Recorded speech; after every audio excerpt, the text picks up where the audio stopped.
వికారాబాద్ జిల్లా చంద్రవంచ గ్రామంలో వినాయక నిమజ్జనంలో రెండు సామాజిక వర్గాల మధ్య జరిగినటువంటి గొడవ ఘర్షణకు దారితీసింది. గొడవను మనసులో ఉంచుకున్నటువంటి వారు అర్ధరాత్రి సమయంలో ఓ వర్గంపై మరొక వర్గం దాడికి దిగారు.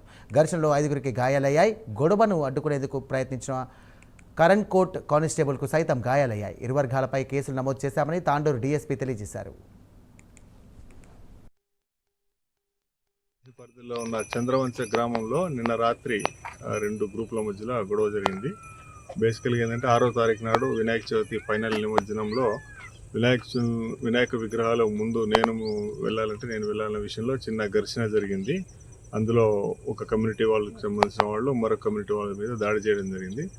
ఆ విషయంలో గ్రామ పెద్దలందరూ కూడా కూర్చొని 7వ తారీఖు నాడు వాళ్ళంతా కూడా సామరస్యంగా ఒప్పందం చేసుకున్నారు. ఎవరి జోలికి ఎవరు పోవద్దు, పోలీస్ కంప్లైంట్ కూడా ఇవ్వద్దు అనే విషయం మీద అది దాని ప్రకారంగానే ఉన్నారు. మళ్ళీ అయితే 8వ తారీఖు నాడు ఏం చేసినారంటే కొంతమంది వాళ్ళు బీసీ వర్గం వాళ్ళు ఎస్సీ వాళ్ళ ఇండ్ల మీదకి వెళ్ళారని చెప్పి వాళ్ళ ఇంటి తలుపులు తట్టి కాళ్ళతో తన్నారు, వాళ్ళ మీద దాడి చేశారని చెప్పి ఎస్సీ వర్గం వాళ్ళు కూడా కొంతమంది బీసీ వర్గం వారికి సంబంధించిన ఇళ్ల మీదకి దాడి చేసి వ్యక్తులు కూడా గాయపరచడం అనేది జరిగింది.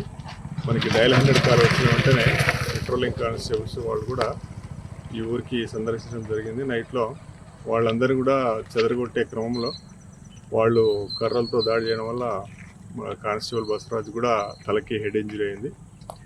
ఈ విషయంలో పరస్పరం కూడా ఇద్దరు కంప్లైంట్ చేసుకోవడం జరిగింది.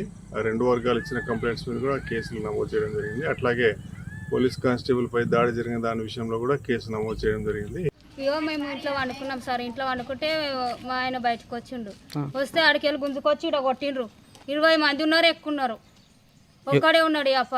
ఎవరెవరు ఉంటారమ్మా కొట్టేటప్పుడు? మస్తు మంది ఉండ్రు. ఎవరెవరు ఉన్నారు అంటే మస్తు మంది ఉన్నారు. అందరిని ఎట్లా గుర్తు పెట్టుకుంటాం. ఏమన్నా ఇంజూర్స్ అయినా? నెత్తులు అలగలేవా? నెత్తులు అలగనే అన్ని చేసిండ్రు. ఇక